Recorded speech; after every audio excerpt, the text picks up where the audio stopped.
हरिओम हरिओम के विद्यार्थियों, हमने वैदिक गणित में दशांश गणित तक का पिछले वीडियो में किया था। अब वैदिक गणित का बीज गणित में अनुप्रयोग। मैंने पहले ही बताया था कि वैदिक गणित के सूत्रों का हर शाखा में प्रयोग होता है।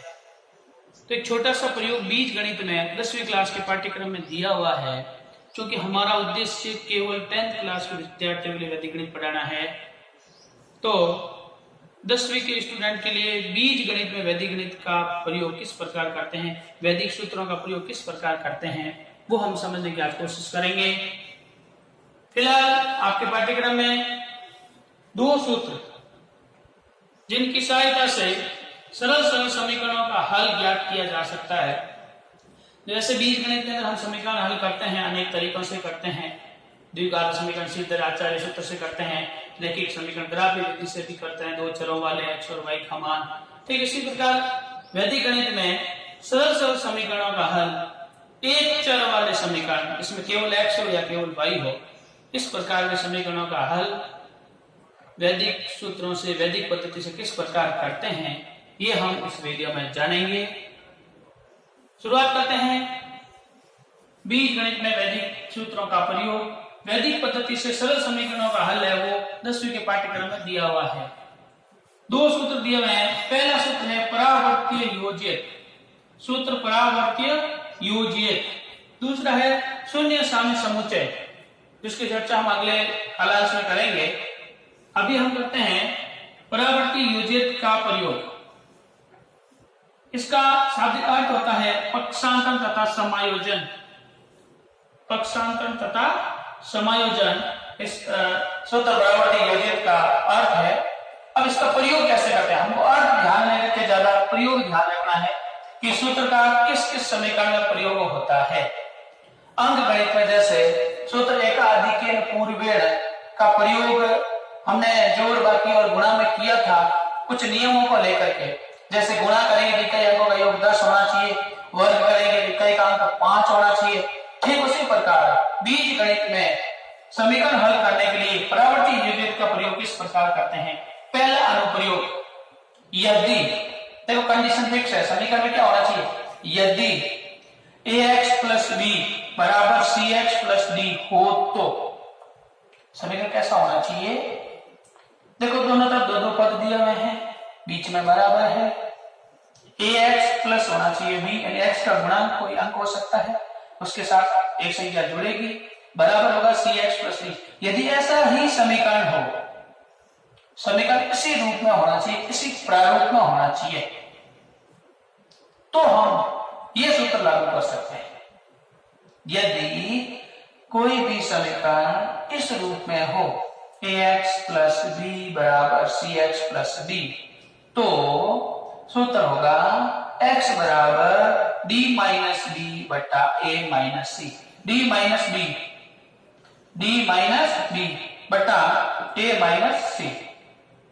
में से b घटाओ, a में से c घटाओ। यहाँ a b c d ये सब अंक होंगे और x एक चर होगा। देखिए एक एग्जांपल लेते हैं, 3x + 5 = 2x + 7। ये इस प्रकार का एग्जांपल है। x की गुणांक में 3 है जो a होगा, और x की गुणांक में 2 है जिसको हम c मानेंगे, और +5 है जो b के बराबर होगा, और +7 है वो d के बराबर होगा। इसमें यदि x का हल करना हो तो x बराबर क्या है, d - b, यहाँ पे d कौन है, 7, और -b है 5, 7 - 5, देखो डायरेक्ट उत्तर।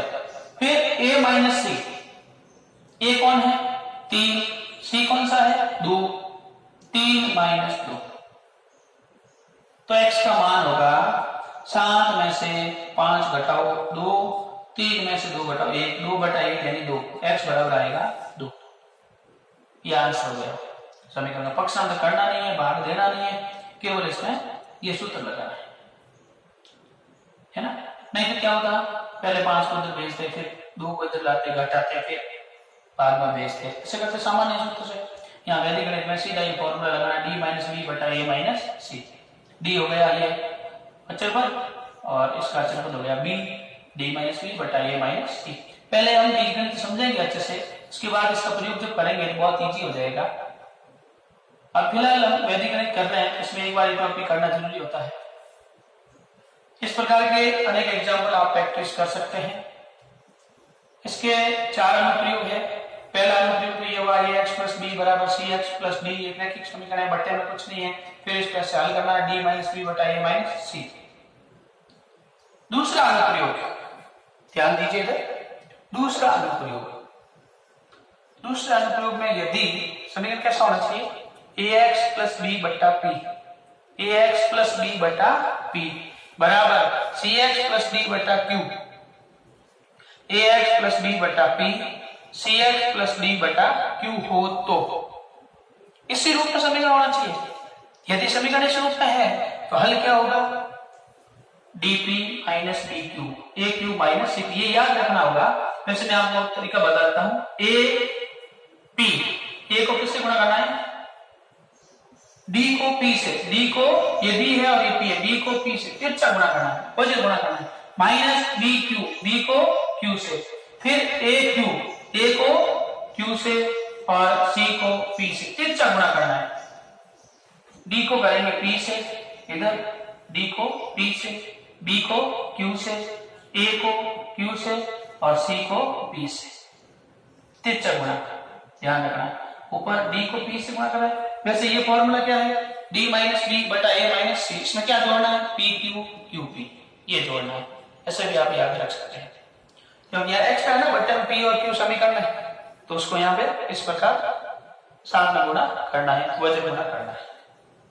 देखिए एक उदाहरण लेते हैं हम लोग, 3x प्लस 5 बटा 7 बराबर 2x प्लस 7 बटा 5, ax प्लस b बटा p सी एक्स प्लस डी बटा क्यू, ये और ये मिल रहा है, तो इसमें ये फॉर्मूला लागू होगा। क्या होगा, x बराबर dp 7 से गुणा 7 into 7 minus B Q 5 into 5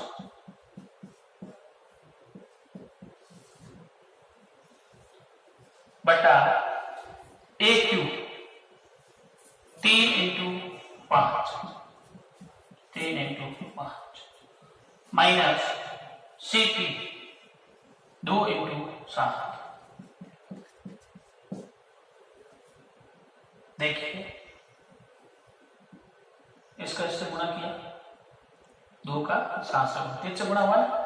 आगे कीजिए, x बराबर 7 और 7 49 माइनस 25 15 माइनस 14 घटाइए 24 बटा 1 यानी 24, तो x का मान आया 24। अतः सूत्र परावर्ती योजक के प्रथम और द्वितीय 2 अनुप्रयोग से हमने समीकरण हल करना सीखा। अगला करते हैं तृतीय अनुप्रयोग। ठीक है, सूत्र परावर्ती योजक में तीसरा अनुप्रयोग करते हैं, तृतीय अनुप्रयोग। देखिए इसमें थोड़ा सूत्र याद रखना होता है। लगाओ सूत्र, प्राप्त करो उत्तर। सॉल्यूशन करने में ज्यादा दिक्कत नहीं है, केवल सूत्र याद है तो हल बहुत इजी है। सूत्र लिखने के बाद केवल ये मान याद रखना है, हो जाएगा। लेकिन सूत्र थोड़ा याद करना है, इसके लिए बार बार प्रैक्टिस करोगे तो याद होगा। लिख लिख कर समझने की कोशिश कीजिए पहले एक बार। तीसरा अनुप्रयोग क्या है, इसी सूत्र का है। यदि समीकरण इस रूप में हो, किस रूप में, x प्लस ए एक्स प्लस बी बराबर x प्लस सी और x प्लस डी, यानी a b c और d 4 अंक हो, x के साथ जुड़े हुए, 2 इधर और 2 इधर, 2 पद दोनों तरफ है, गुणा में है, तो इसको कैसे सॉल्व करते हैं। देखो इसका आंसर क्या होगा, C D minus A B, C D minus A B बटा A plus B minus C minus D. मान लो सी और डी का माइनस का आया, तो माइनस माइनस क्या हो जाएगा, प्लस हो जाएगा। देखिए यदि ये सूत्र याद है और इस प्रकार का सवाल आ रहा है, पहले एक क्वेश्चन को इससे मिलाइए, ये अनुप्रयोग इसमें बैठ रहा है या नहीं। परीक्षा में केवल इतना ही लिखा हुआ आएगा सूत्र परावर्ती योजक से समीकरण हल कीजिए या वैदिक पद्धति से समीकरण को हल कीजिए। ये हमें पता करना है कि इसमें कौन सा अनुप्रयोग लागू हो रहा है। तो ये ध्यान रखना पड़ेगा कि x + 1 x + 2 बराबर x - 3 और x - 4 आया तो दोनों तरफ देखो गुणा में है दो पद और सब में एक चर आ रहा है x। ये संख्या अलग अलग हो सकती है 1 2 3 4 हो 5 7 8 9 हो 1 2 हो 5 7 हो प्लस में या माइनस में। माइनस है तो यहाँ माइनस प्लस हो जाएगा फॉर्मूले में और बाकी प्लस है तो प्लस लिखना ही है। सीधा आंसर ये होगा, याद रखना होगा ये कि x बराबर होगा CD - AB a + b - c - d यानी CD इन दोनों का आपस में गुणा अंकों का और इन दोनों का भी आपस में गुणा और फिर घटाना है। तो बट्टे में 2 को जोड़ना है, 2 को घटाना। देखिए करते हैं। ये एग्जांपल इस तरह का है तो इसका आंसर करेंगे x बराबर CD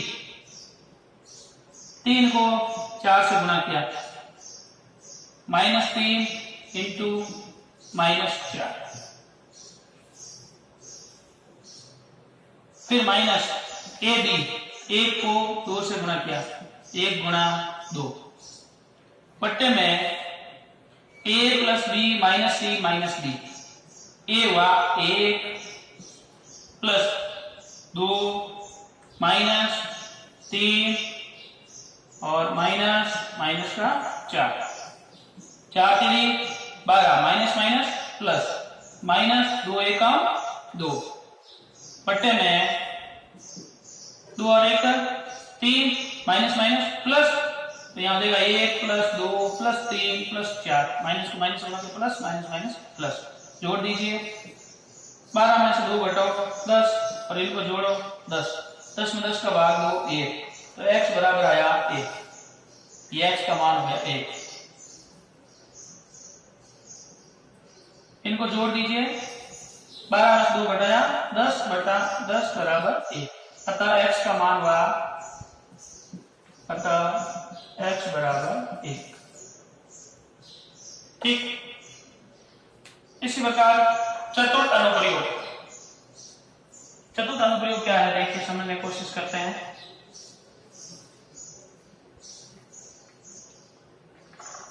यदि m बटा x + a मतलब अंश में एक कोई संख्या हो और बटे में 2 पद हो x + a x के साथ कोई संख्या जुड़ रही हो बीच में प्लस हो और दूसरा अंश अलग हो ये m है और ये n अलग होगा x + b यहाँ पर भी ये अलग होगा दोनों अलग अलग अंक होंगे और बराबर क्या हो 0।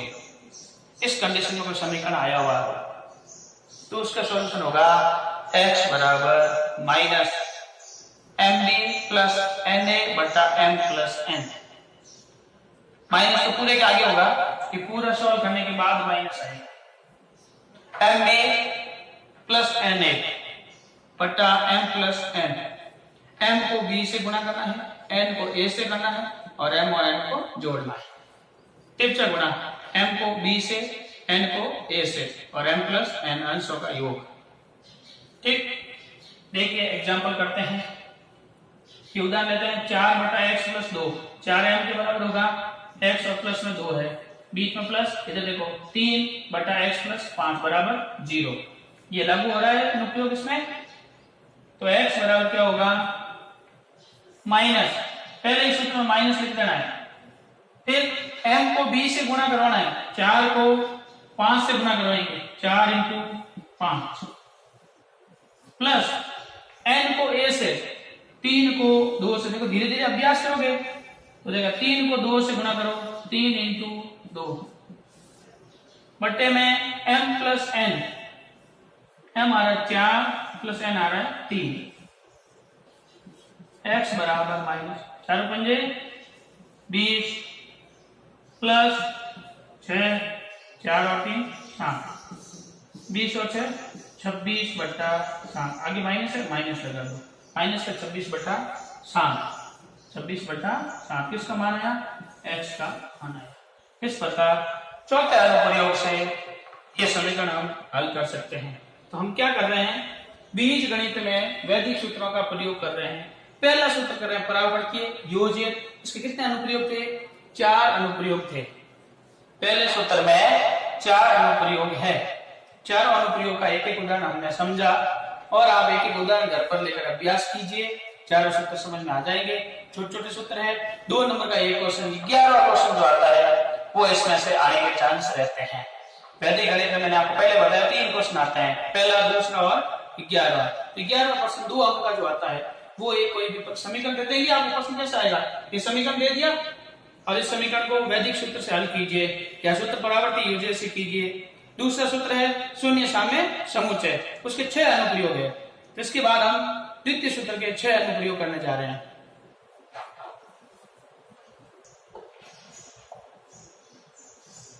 द्वितीय सूत्र बीजगणित में सरल समीकरणों को हल करने का पहला सूत्र हमने पढ़ा वो था सूत्र परावर्तीय योज्य। अब दूसरा सूत्र है सूत्र शून्य साम्य समुच्चय। शून्य साम्य समुच्चय अर्थात समुच्चय परस्पर समान होने पर शून्य होता है। समुच्चय परस्पर समान होने पर उसका मान है वो x का मान है वो क्या होता है? 0 होता है। इसमें ज्यादातर x का मान 0 वाले सवाल आएंगे, लेकिन अलग अलग कंडीशन में। इसके कुल 6 अनुप्रयोग, कितने अनुप्रयोग है? 6 अनुप्रयोग अपने पाठ्यक्रम में है। शून्य साम्य सूत्र के 6 अनुप्रयोग करेंगे। पहला अनुप्रयोग है, प्रथम अनुप्रयोग। पहली शर्त क्या है कि यदि समीकरण के प्रत्येक पद में x एक सर्वनिष्ठ खंड है तो x बराबर क्या होगा? 0। यदि समीकरण के प्रत्येक पद में x एक सर्वनिष्ठ है तो x बराबर क्या आएगा? 0 आएगा, 0 आएगा। कोई भी समीकरण है, हर एक पद में x x x आ रहा है या y y आ रहा है, p p आ रहा है, q q आ रहा है, कोई भी चर आ रहा है, उभयनिष्ठ चर आ रहा है, सब में कॉमन आ रहा है, या x+1 सब में आ रहा है, तो वह हमेशा उस समुच्चय के बराबर x+1 के बराबर 0 होगा। यदि केवल x x x आ रहा है तो वहां x बराबर क्या होगा? 0 होगा। जैसे यहां देखिए इस समीकरण में 12x + 3x + 4x + 5x सबके साथ क्या है? x आ रहा है। प्रत्येक पद में कितने पद होंगे? प्रत्येक पद में क्या आना चाहिए? x। सब में x एक सर्वनिष्ठ गुणनखंड आ रहा है तो यहाँ x बराबर सीधा क्या होगा? 0 होगा। यानी इस समीकरण का उत्तर बिना कुछ हल किए परीक्षा में कैसे लिखना है? ये समीकरण आया, सब में क्या दिख रहा है? x x। तो यहाँ पे लिखेंगे शून्य साम्य समुच्चय के प्रथम अनुप्रयोग के अनुसार यदि समीकरण के प्रत्येक पद में x एक सर्वनिष्ठ गुणनखंड है x बराबर 0 होगा, अतः यहाँ x बराबर क्या होगा? 0। कोई हल करने की जरूरत नहीं है, पक्षांतर करने की जरूरत नहीं है, सीधा अपने को x बराबर 0 लिखना है। समझ में आया सबको? क्या करेंगे? यदि समीकरण के प्रत्येक पद में x एक सर्वनिष्ठ गुणनखंड है तो वहां x बराबर 0 होगा। जैसे मान लो ये एग्जाम्पल दिया 12x 3x 4x 5x सब में x x x x फर्क है तो यह x का मान 0। और कोई एक एग्जाम्पल लेकर देख लेते हैं ऐसा। जैसे मान लो कोई भी संख्या ली मैंने 13x 13y ले लेते हैं, 13y 5y 7y, इधर ले लेते हैं कोई भी 11y 19y 25y। देखो सब में क्या है? y y y आ रहा है। तो यहाँ y का मान से और क्या आएगा? y बराबर 0। y बराबर 0। प्रत्येक पद में उभयनिष्ठ है, सर्वनिष्ठ है y, अतः यहाँ y का मान 0 आया। x है तो x का मान 0 आया, p है तो p का मान 0 आया। शर्त क्या है? प्रत्येक पद में सर्वनिष्ठ होना चाहिए। चलो करते हैं दूसरा अनुप्रयोग। द्वितीय अनुप्रयोग में क्या कंडीशन है? एक घातीय समीकरण के दोनों पक्षों में एक घात वाला समीकरण, हालांकि 10वीं क्लास में जो हम वैदिक गणित का प्रयोग कर रहे हैं उसमें एक घात के समीकरणों का ही कर रहे हैं। बीज गणित में जो वैदिक गणित का प्रयोग कर रहे हैं उसमें एक घात के समीकरणों का ही कर रहे हैं, ठीक है। यहाँ एक घात के समीकरण के दोनों पक्षों में स्वतंत्र पद समान हो। स्वतंत्र पद यानी जिसके साथ चर नहीं होता है। स्वतंत्र पद किसे कहते हैं? जिसके साथ x y ऐसा नहीं हो। स्वतंत्र पद जो अंक आ रहे हैं गणित के संख्या वाले वो समान है दोनों तरफ, भले गुणा करने पर हो जोड़ने पर हो अंक समान आ रहे हैं, तो वहां पर भी x या y जो चर राशि आ रही है उसका मान शून्य होगा। चर राशि अज्ञात राशि जिसका मान अपने को ज्ञात नहीं है, अचर जिसके साथ कोई x y z ऐसा कोई चर नहीं है वो अचर होगा। ये हम इंग्लिश गणित में विस्तार से समझते हैं।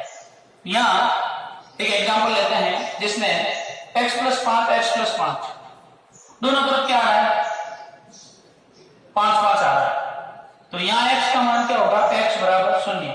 कोई हल नहीं करना है, ऐसा नहीं है कि यहाँ पर सामने लिखना नहीं, आप सीधा परीक्षा में x = 0 लिखोगे तो आपको 2 नंबर मिल जाएंगे। दूसरी कंडीशन है x + 1 x + 9, तो यहाँ पर देखो 9 और 1 कितना हो रहा है 9 × 9 गुणा करने पर, ये दो गुणा में है 9 को 1 से गुणा करने पर 9 × 9। दूसरी तरफ देखिए x + 3 x + 3, 3 को 3 से गुणा करने पर कितना आया 9, तो दोनों तरफ स्वतंत्र पद समान आ रहा है 9 9 आ रहा है, तो 1 को 9 से मल्टीप्लाई करेंगे 9 आया, इधर 3 को 3 से करेंगे क्या आया 9 आया, तो दोनों तरफ क्या आ रहा है 9 9 आ रहा है, स्वतंत्र पद क्या है समान है। जब स्वतंत्र पद समान हो तो चर राशि का मान शून्य होगा। यहाँ चर राशि कौन सी x है, अतः x बराबर क्या आएगा 0। ये इसका आंसर है, कोई हल नहीं करना है। 9 9 दोनों तरफ आ गया, x = 0 लिख दो, यहाँ y होता तो y = 0 लिख दो।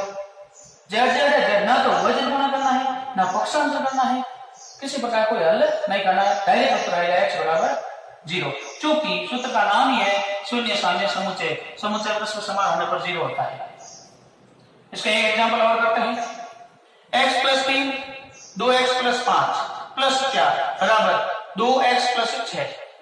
इसमें स्वतंत्र पद की बात करते हैं। स्वतंत्र पद कौन सा है 3 5, ये 2 है स्वतंत्र नहीं है, इसके साथ कौन है x है, ये पद स्वतंत्र है, और यहाँ पे योग का चिन्ह देखो गुणा नहीं है जोड़ है, तो 3 और 5 क्या होगा ब्रैकेट खोलने पर जुड़ेंगे, 5 और 3 कितना हो रहा है 8, 8 और 4 जोड़ने पर कितना आ रहा है 12।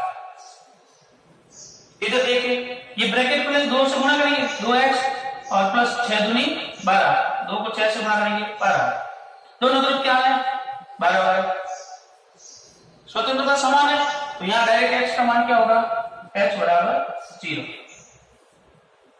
अतः स्वतंत्र पद समान होने पर चर राशि का मान 0 होता है। कोई हल नहीं करना है, देखने बार बार आ रहा है x का मान 0 लिख दो, बस 2 अनुप्रयोग इसके कंप्लीट।